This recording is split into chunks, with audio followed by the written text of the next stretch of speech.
প্রিয় শিক্ষার্থীবৃন্দ, আজকের এই অনলাইন ক্লাসে তোমাদের সকলকে স্বাগতম জানাচ্ছি। আজকের পাঠ শেষে শিক্ষার্থীরা যা শিখবে তা হলো পিথাগোরাসের উপপাদ্য যাচাই ও প্রমাণ করতে পারবে, ত্রিভুজের 3টি বাহুর দৈর্ঘ্য দেওয়া থাকলে ত্রিভুজটি সমকোণী কিনা তা যাচাই করতে পারবে। আজকে আমি তোমাদের অষ্টম শ্রেণীর নবম অধ্যায়ের একটি খুব গুরুত্বপূর্ণ উপপাদ্য নিয়ে আলোচনা করব। আমরা সবাই এই নামটি শুনেছি, হয়তো পিথাগোরাসের উপপাদ্য বলা হয়। তো এই উপপাদ্যটি আসলে তৈরি করা হয়েছে বা প্রমাণ করা হয়েছে মূলত যে বিষয়ের উপর ভিত্তি করে, সেটা হলো সমকোণী ত্রিভুজ। তো আমরা সবাই হয়তো জানি যে সমকোণী ত্রিভুজ কেমন হয়। আমরা যদি এভাবে আঁকি, যেই কোণের যে ত্রিভুজের একটি কোণ সমকোণ, এটা হচ্ছে সেই সমকোণ। যেই ত্রিভুজের একটি কোণ সমকোণ তাকে আমরা বলি সমকোণী ত্রিভুজ। আমি যদি নামকরণটা করি এইভাবে, তাহলে এখানে এবি হচ্ছে, এই মুহূর্তে আমরা দেখতে পাচ্ছি এটা লম্বের ন্যায় আচরণ করছে, এটা ভূমি এবং এটা অতিভুজ। বড় এবং বাঁকা করে বাহুটা, সেটাই আমরা অতিভুজ হিসেবে চিহ্নিত করি। এখন এই সমকোণী ত্রিভুজের একটা সম্পর্ক আছে, বাহুগুলোর মধ্যে একটা সম্পর্ক আছে। এটাই আমরা পিথাগোরাসের উপপাদ্যের মাধ্যমে বের করার চেষ্টা করি। সেটা হলো অতিভুজ স্কয়ার। এখানে যেটা আছে অতিভুজ স্কয়ার, আমি যদি এখানে লিখে নিই, ইকুয়াল টু হচ্ছে লম্ব স্কয়ার প্লাস ভূমি স্কয়ার। এই হচ্ছে মূলত আমাদের সূত্র। এখন অতিভুজকে আমরা এখানে দেখতে পাচ্ছি এসি, তাহলে তার উপর স্কয়ার। লম্বকে দেখতে পাচ্ছি এবি, তাহলে এখানে এবি স্কয়ার। ভূমিকে দেখতে পাচ্ছি বিসি, তাহলে হচ্ছে বিসি স্কয়ার। এই হচ্ছে আমাদের মূলত প্রমাণ করার প্রয়োজন, যেটা পিথাগোরাসের উপপাদ্য কিনা। তো এই কথাটাকে আমরা যদি বাংলায় পুরোটা কথাটা সাজিয়ে লিখি, তো সেক্ষেত্রে আমাদের পিথাগোরাসের উপপাদ্যটা প্রমাণ করতে হয় কয়েক পদ্ধতিতে। তোমাদের বইয়েও কয়েকটি পদ্ধতি দেওয়া আছে। সবচেয়ে যেটা বেশি আলোচিত সেটা হলো দুটি সমকোণী ত্রিভুজের সাহায্যে প্রমাণ করা। তো পিথাগোরাসের উপপাদ্যটা হচ্ছে এরকম যে একটি সমকোণী বা কোনো সমকোণী ত্রিভুজের অতিভুজের উপর অঙ্কিত বর্গক্ষেত্র, খেয়াল করে এটা হচ্ছে অতিভুজ, তারপর অঙ্কিত বর্গক্ষেত্র। বর্গক্ষেত্র কথাটার মানে হচ্ছে স্কয়ার করা, বর্গ করা। তাহলে এই অতিভুজের উপরের বর্গ বা বর্গক্ষেত্র হবে ওই ত্রিভুজের অপর দুই বাহুর উপর অঙ্কিত বর্গক্ষেত্রের সমষ্টির সমান। তাহলে তুমি এখানে দেখো, অপর দুই বাহু বলতে এখানে এবি, যেটা লম্বকে বোঝাচ্ছি, তার উপরে বর্গ করা হয়েছে মানে বর্গক্ষেত্র। একইভাবে আরেকটি বাহু রয়ে গেছে বিসি, যেটা এখানে ভূমি হিসাবে কাজ করছে, তাহলে ভূমির উপরে বর্গ। তাহলে এই অবশিষ্ট দুটি বাহুর বর্গের সমষ্টির সমান হবে তোমার অতিভুজের স্কয়ার। তুমি এখন সমকোণী ত্রিভুজের যে কোনো মাপের একটা সমকোণী ত্রিভুজ যদি এঁকে ফেলো এবং তার বাহুগুলোর মাপগুলো তুমি যদি পর্যায়ক্রমিকভাবে মেপে দেখো এবং এইভাবে যদি সূত্রের মধ্যে ফেলে দেখো, অবশ্যই দেখবে অতিভুজের যে মানটা তুমি বের করেছো সেটাকে স্কয়ার করলে বাকি দুটো সমান হয়ে যাবে। আমি উদাহরণস্বরূপ একটা দেই। যদি কোনো কারণে এই বাহুটার মান হয় 5, এটার হয় 4, এটা হয় যদি 3, তাহলে আমি এটা প্রমাণ করে দিই। 5 এর স্কয়ার, এবি হচ্ছে 4 স্কয়ার, এটা হলো 3 স্কয়ার, এখানে আসবে 16, 9, 25। যদি প্রয়োজন হয় আরেকটু সিম্পলিফাই করে দেখিয়ে দিই, 16 এবং 9, 25। এটা জাস্ট আমি এটা জানা মান আছে সেজন্য এটা বলে দিলাম। তো এটাই আমাদের মূলত প্রমাণ করতে হবে যে একটি সমকোণী ত্রিভুজের অতিভুজের উপর অঙ্কিত বর্গক্ষেত্র অপর দুই বাহুর উপর অঙ্কিত বর্গক্ষেত্রের সমষ্টির সমান। তো আমরা সেজন্য যে উপায়টা এখানে বেছে নিয়েছি সেটা হলো দুটি সমকোণী ত্রিভুজের সাহায্যে আমরা এই প্রমাণটা করব, এবং এটাই সবচেয়ে বেশি আলোচিত হয়। এখানে আমার সমকোণী ত্রিভুজটা অঙ্কন করা আছে। তো এই সমকোণী ত্রিভুজ আমি আগে বলেছি আমরা যে প্রমাণটি করবো এটা হলো দুটি সমকোণী ত্রিভুজের সাহায্যে। তো সেই দুটো সমকোণী ত্রিভুজ আঁকার ক্ষেত্রে আমরা যে প্রসেসটা অবলম্বন করব, তুমি প্রথমে এখানে একটি সমকোণী ত্রিভুজ এঁকে নিতে পারবে। তো এই সমকোণী ত্রিভুজ প্রথমে এঁকে নেওয়ার পর যেই মাপটুকু তুমি দেখতে পাচ্ছ লম্ব, ভূমি, অতিভুজ, এই মাপটুকু আমাদের পরবর্তীতে আবার কাজে লাগবে। অর্থাৎ আমরা যখন এটা আঁকবো তখন আমরা এটাকে একটু বাড়িয়ে দেব। এটা সবাই খেয়াল করব, আমরা এই রেখাটাকে একটু বাড়িয়ে দেব, বর্ধিত করব। বর্ধিত করে ফেললে এখানে যেরকম লম্ব আছে এখানেও আমরা এখানে একটা লম্ব আঁকবো, কিন্তু তার আগে আমাকে দেখতে হবে এই বাহুটার সমান কিনা। এই বাহুটার সমান করে আমি এখানে একটা বাহু কেটে নিব। আবার খেয়াল করো, আমি এটাকে নাম দিয়ে দিচ্ছি, ধরো এটা হচ্ছে সি। এই সি বাহুর মাপ হচ্ছে এবি। এই সি থেকে এবি মাপের সমান করে যদি আমি এখানে কাটি, ধরে নাও এটাই সেই বিন্দু, এবং সেই বিন্দুটাকে আমরা যদি এখন এখানে সিলেক্ট করি ডি, এটা হলো কার সমান হলো? এটা সি, ছোট হাতের সির সমান হলো। এখন যদি আমরা এই ডি বিন্দু দিয়ে একটা লম্ব অঙ্কন করি, সোজা করে একটা লম্ব অঙ্কন করলাম আমরা, এটা আঁকার আরও প্রসেস আছে, আমরা সেটাও প্রয়োজনে ফলো করব। তো এখন দেখে নাও শুধু, এখন এই যে লম্ব আমি অঙ্কন করলাম, এই লম্বের দৈর্ঘ্যটা আবার কার সমান হবে? এই বিসির সমান হবে। এই বিসি এর সমান করে আমি এতটুকু মাপ পেন্সিল কম্পাস দিয়ে মেপে আমরা এখান থেকে আবার এটা কেটে নেব। সাপোজ এটার মাপ আমার এতটুকু হলো, এটাকে আমি নামকরণ করলাম ই। অবশিষ্ট কাজ হচ্ছে আমি এই সি থেকে ই যোগ করব এবং এই মাপটুকু আমার হয়ে যাবে বি। এটা আপনা আপনি বির সমান হয়ে যাবে। তাহলে একটু খেয়াল করো, তোমার এখানে যে সমকোণী ত্রিভুজটা ছিল, ঠিক এই সমকোণী ত্রিভুজটাকেই তুমি জাস্ট এইভাবে ঘুরিয়ে দিয়েছো। খেয়াল করো, যেভাবে ছিল এটাকে জাস্ট এইভাবে ঘুরিয়ে তুমি সমান মাপে এঁকেছো। অবশিষ্ট আরেকটা কাজ আছে, সেটা হলো এ থেকে ই পর্যন্ত যদি যোগ করা হয়। এখন আমরা এখান থেকে যে ভাবে ধীরে ধীরে আমাদের প্রমাণের দিকে আগাবো, আমি সেই স্টেপগুলো বলছি। প্রথমত তোমার বিশেষ নির্বাচন আমরা বই থেকে পরে দেখব, যে একটা ত্রিভুজের দেওয়া আছে, এটা থেকে আমাকে প্রমাণ করতে হবে যে AC square equal to AB square plus BC square. সংক্ষেপে যদি আমরা বলি B স্কয়ার ইকুয়াল টু হচ্ছে C square plus A square, এটা আমাকে প্রমাণ করতে হবে। আমি এখানে লিখে রাখি, আলটিমেটলি যেটা প্রমাণ করতে বলা হয়েছে যে AC square equal to AB square plus BC square. আমি যদি প্রত্যেকটা ছোট অক্ষরগুলো নিয়ে নিই, তাহলে আমি এখান থেকে পাবো B square equal to C square plus A square. এখন এই প্রমাণটা করার জন্য প্রথমে আমরা বিশেষ নির্বাচন লিখে নিলাম। এখানে আমাকে অঙ্কন করতে হয়েছে, তোমরা দেখতেই পাচ্ছ আমি যেটা এতক্ষণ ধরে বললাম, এই ত্রিভুজের সমান মাপ নিয়ে এখানে আমি একটা ত্রিভুজ অঙ্কন করেছি। এরপর যখন আমি প্রমাণে আসবো, তখন হচ্ছে আমার একটা ত্রিভুজ আরেকটা ত্রিভুজের সমান, আমি এই দুটো ত্রিভুজকে একত্র করে সর্বসম করে ফেলতে পারবো। তোমরা এখানে দেখতেই পাচ্ছ যে এই ত্রিভুজের বাহুগুলো এই ত্রিভুজের সবগুলো বাহুর সমান। তাহলে আলটিমেটলি তোমার ত্রিভুজ ABC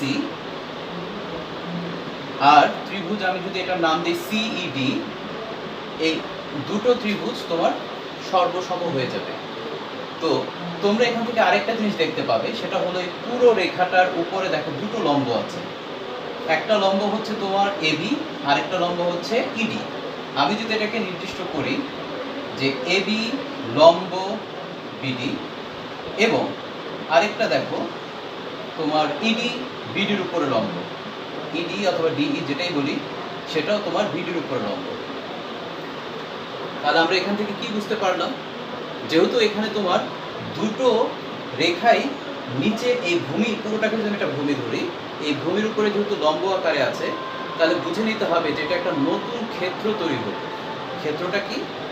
আমাদের যে চতুর্ভুজ আছে, তোমরা এটা খেয়াল করো, এটা কিন্তু একটা চতুর্ভুজ। এই টোটাল যদি চিন্তা করো ABDE, এটা কিন্তু একটা চতুর্ভুজ হলো। কিন্তু এই চতুর্ভুজের একটা নামকরণ করতে পারি আমরা, সেই নামকরণটা হচ্ছে ট্রাপিজিয়াম। কারণ ট্রাপিজিয়ামের শর্ত হচ্ছে যেই চতুর্ভুজের কেবলমাত্র দুটি বাহু সমান্তরাল, যে ত্রিভুজের কেবলমাত্র দুটি বাহু সমান্তরাল, তাকেই আমরা বলে থাকি ট্রাপিজিয়াম। তাহলে এই ত্রিভুজেরও কিন্তু এই বাহু এবং এই বাহু পরস্পর কি হয়ে গেছে? সমান্তরাল। কারণ হলো এটা এটার উপর লম্ব, এই ইডিও বিডির উপর লম্ব। যেহেতু দুটোই পাশাপাশি লম্ব, তাহলে তাদের মাঝখানে দূরত্ব সবসময় সেম। তার মানে এটা সমান্তরাল। তাহলে এখানে কে কে সমান্তরাল হলো?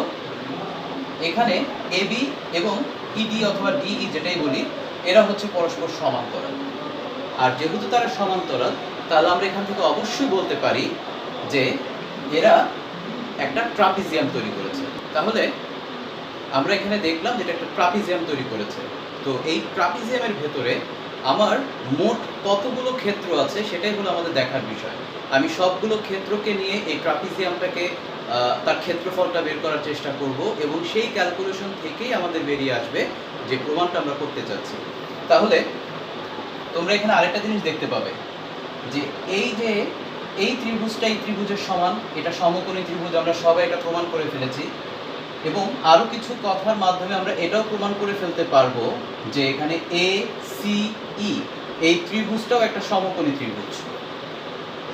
এটাও আমরা এখানকার কিছু আলোচনা থেকে বের করতে পারবো, এটা আমরা পরে দেখছি। আমি তোমাদেরকে প্রথমে মূল ব্যাপারটা দেখিয়ে দিচ্ছি যে এখানে একটা ট্রাপিজিয়াম তৈরি হয়েছে, আর ট্রাপিজিয়ামের ভেতরে তোমার উৎপন্ন হয়েছে তিনটি ত্রিভুজ। তুমি এখানে দেখতে পাও এ বি সি একটা ত্রিভুজ, এ সি ই একটা ত্রিভুজ, এবং সি ই ডি অথবা সি ডি ই এখানে আরেকটা ত্রিভুজ। এই 1 2 3 এখানে মোট তিনটি ত্রিভুজ আমাদের এখানে আছে। তাই এই তিনটা ত্রিভুজের ক্ষেত্রফল যদি আমরা বের করে ফেলতে পারি এবং সেটাকে যদি আমরা যোগ করি, তাহলেই আমরা পেয়ে যাব ট্রাপিজিয়ামের ক্ষেত্রফল। তাহলে আমরা একটু খেয়াল করব যে কিভাবে করা যায়। এখন কথা হচ্ছে, তোমরা কি কেউ জানো ট্রাপিজিয়ামের ক্ষেত্রফলের সূত্র কি? ট্রাপিজিয়ামের ক্ষেত্রফলের সূত্র হচ্ছে হাফ গুণন লম্ব দূরত্ব গুণন দুটি সমান্তরাল বাহুর যোগফল।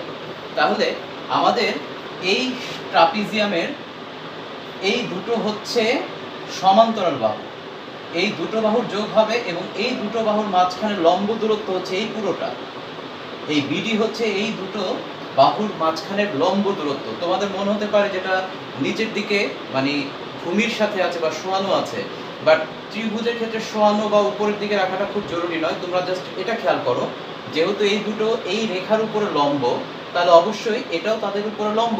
তার মানে এই বিডি হচ্ছে এদের লম্ব দূরত্ব, সোজা একটা দূরত্ব, আর এই দুটো হচ্ছে পরস্পর সমান্তরাল বাহু। তাহলে আমরা এই সাহায্য নিয়ে আমি এখানে লিখছি ABDE ট্রাপিজিয়াম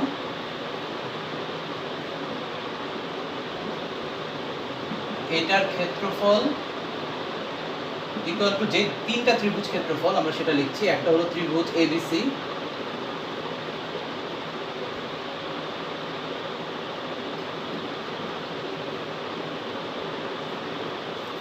প্লাস ত্রিভুজ ACE এর ক্ষেত্রফল প্লাস ত্রিভুজ CED এর ক্ষেত্রফল। এবং আমরা সবাই হয়তো এটাও জানি ত্রিভুজের ক্ষেত্রফলের সূত্র হাফ ইন্টু ভূমি গুণন উচ্চতা। তাহলে আমরা এখন প্রথমে যে কথাটা বলেছি সেটা থেকে আমি আগে লিখছি। এই ABCD ট্রাপিজিয়ামের ক্ষেত্রফল যদি আমরা বলেছি হাফ ইন্টু লম্ব দূরত্ব, আমার এখানে লম্ব দূরত্ব হচ্ছে BD,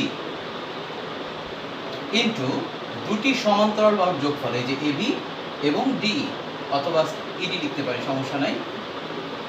এই দুটো বাহুর খেয়াল করছো, আমি আবারও বলছি সামান্তরিক নয়, এটা ট্রাপিজিয়াম। ট্রাপিজিয়ামের ক্ষেত্রফল হচ্ছে হাফ ইন্টু লম্ব দূরত্ব ইন্টু দুটি সমান্তরাল বাহুর যোগফল।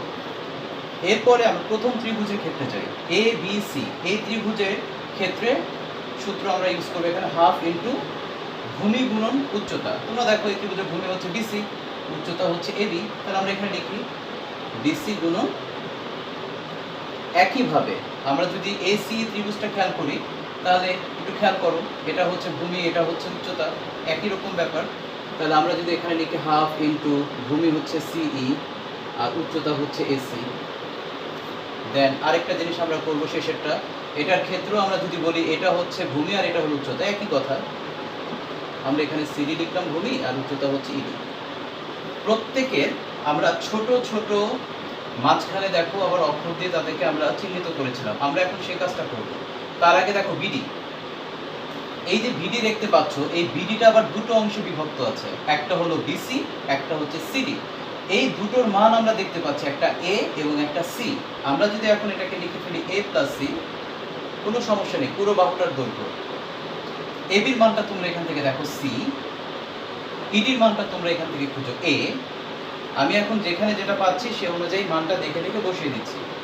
ইকুয়াল টু এখানে দেখো BC এর মান হচ্ছে A, AB এর মান হচ্ছে C। তোমরা চিত্রের দিকে খেয়াল করবে, তাহলে তোমরা পেয়ে যাবে CE, দেখো এটা B, আর AC এর মান আবার B। সর্বশেষ এটার ক্ষেত্রে ভূমি ছিল C, উচ্চতা ছিল A। আমি তোমাদের বোঝার সুবিধার্থে একবারে আরেকটা কথা বলে দিই, a প্লাস সি এবং সি প্লাস এ কথা কিন্তু একই। আমি যদি এটাকে এখন সাজিয়ে লিখি সি প্লাস এ, কোনো মানে পরিবর্তন হবে না। একই রাশি দেখো দুটো আছে, তাহলে আমরা চাইলে এটাকে এইভাবে স্কোয়ার আকারে লিখতে পারি, তাতে কোনো সমস্যা হবে না। এবার আমার এখানে মানগুলো কি আসছে আমি লিখতেছি, হাফ এসি আসবে, হাফ বি স্কোয়ার আসবে, হাফ সি এ আসবে। এখন এই জায়গায় আমি যদি একটা সূত্র ফেলি এ প্লাস বি হোল স্কোয়ারের সূত্র, তাহলে কেমন আসবে? C square two C A plus A square. আমরা এখানে একটা কমন নিচ্ছি, তারপরের লাইন যদি করি উভয় পাশ থেকে আমরা হাফটা বাদ দিয়ে দিলাম, তাহলে থাকছে আমাদের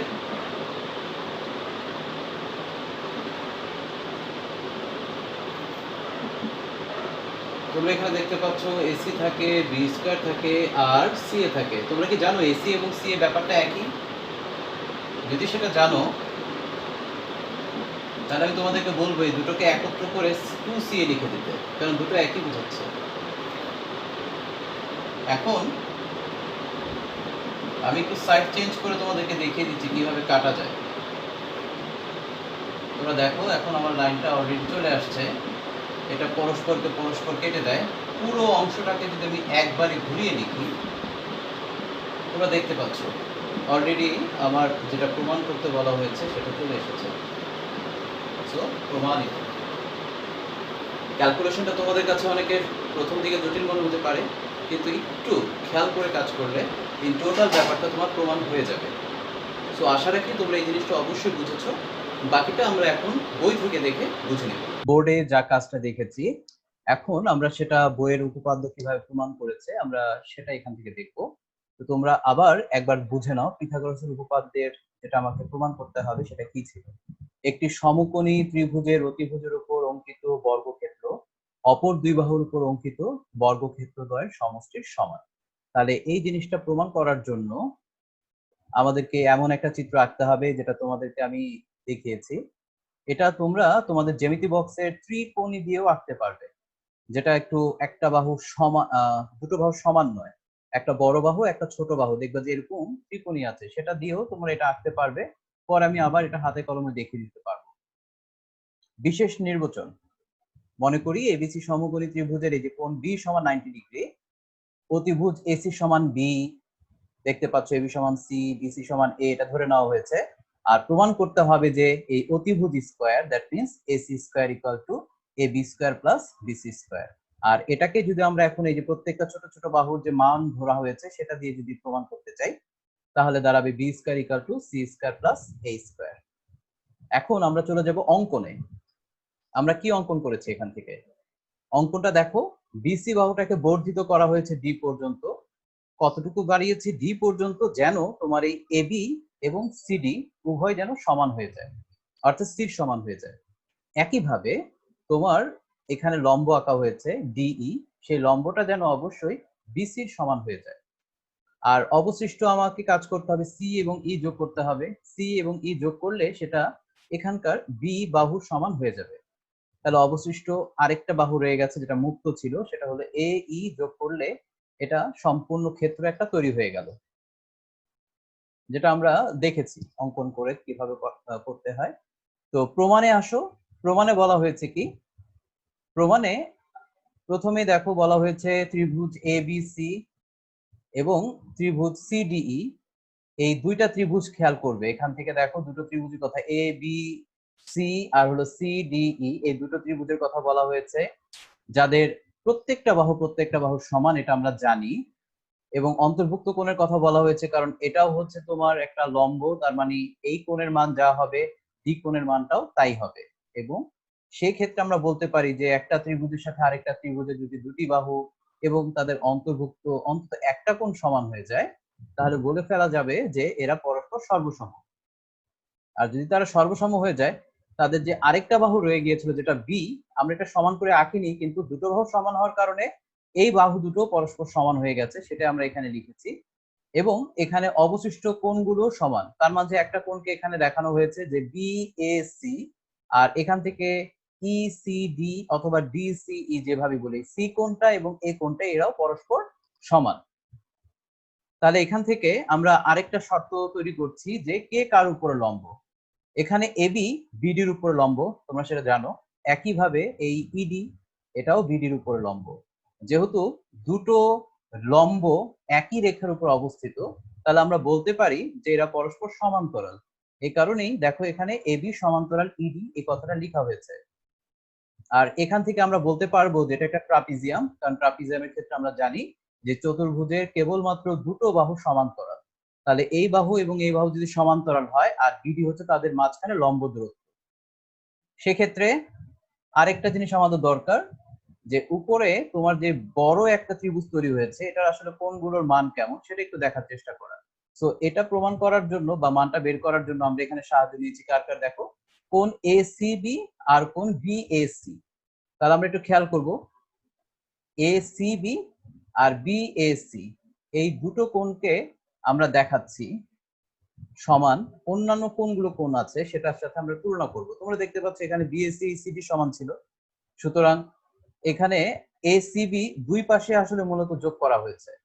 এ সি বি কোণ দুই পাশে যোগ করা হয়েছে কার, এই যে এটার দুই পাশে। খেয়াল করো, কোণ বিএসি ইকুয়াল টু ইসিডি ছিল, এটার বাম পাশে আমরা এসিবি যোগ করেছি, এটা ডান পাশে আমরা এসিবি যোগ করেছি। এতে করে কি হলো সেটা দেখো, এসিবি এবং ইসিডি এই দুটো মিলে এক সমকোণ হয়েছে। আমরা চিত্র থেকে দেখব এসিবি এবং ইসিডি, ঠিক আছে, এই দুটো কোণ মিলে এসিবি আর ইসিডি এই দুটো কোণ মিলে আমার এখানে তৈরি হয়ে গেছে হলো এক সমকোণ। আর এই এক সমকোণ হওয়ার কারণে আমরা সবাই বলতে পারবো যে এসিই নিজেও তাহলে কয় সমকোণ, এক সমকোণ। এই হিসাবে আমাদের এটা জানা থাকলো এটাও একটা সমকোণী ত্রিভুজ। আর যদি সমকোণী ত্রিভুজ হয়ে যায় এর পরবর্তীতে আমাদের কাজ করতে সুবিধা হবে। তাহলে দেখো এখন এবিডিই ট্রাপিজিয়াম ক্ষেত্রের ক্ষেত্রফল, যে ক্ষেত্রফলটা আমি তোমাদেরকে একেবারে ভেঙে ভেঙে লাইন বাই লাইন তোমাদেরকে আমি কিছুক্ষণ আগে দেখিয়ে দিয়েছি। সো এখান থেকে এভাবে প্রমাণ করা সম্ভব যে অতিভুজ স্কয়ার ইকুয়াল টু লম্ব স্কয়ার প্লাস ভূমি স্কয়ার, অথবা ঘুরিয়ে যদি আমরা ভাই বলি যে কোনো সমকোণী ত্রিভুজের অতিভুজের উপর অঙ্কিত বর্গক্ষেত্র অপর দুই বাহুর উপর অঙ্কিত বর্গক্ষেত্রের সমষ্টির সমান। এই হচ্ছে আমাদের প্রমাণ। এছাড়া এটা আরো কয়েকটা পদ্ধতিতে প্রমাণ করা যায়, বিকল্প কিছু প্রমাণ আছে, তোমরা এই প্রমাণগুলো এখান থেকে দেখতে পাবে। সদৃশকোণীর ক্ষেত্রে ব্যবহার করা হয়, তারপরে বীজগণিতের সাহায্যে প্রমাণ করা হয়। হ্যাঁ, তারপরে এটা হচ্ছে আপাতত তোমাদের বইয়ে এই তিনটা প্রমাণ আছে পিথাগোরাসের। এর বাইরে পিথাগোরাসের বিকল্প নয় বিপরীত প্রমাণ আছে, সেই বিপরীত প্রমাণটাও খুব ইম্পর্টেন্ট, এটাই খুব ইম্পর্টেন্ট, তোমরা এটাও চাইলে পড়ে নিতে পারবে। তাহলে আজকের পাঠ আমরা এখানেই শেষ করছি, সবাই ভালো থাকবে, আল্লাহ হাফেজ।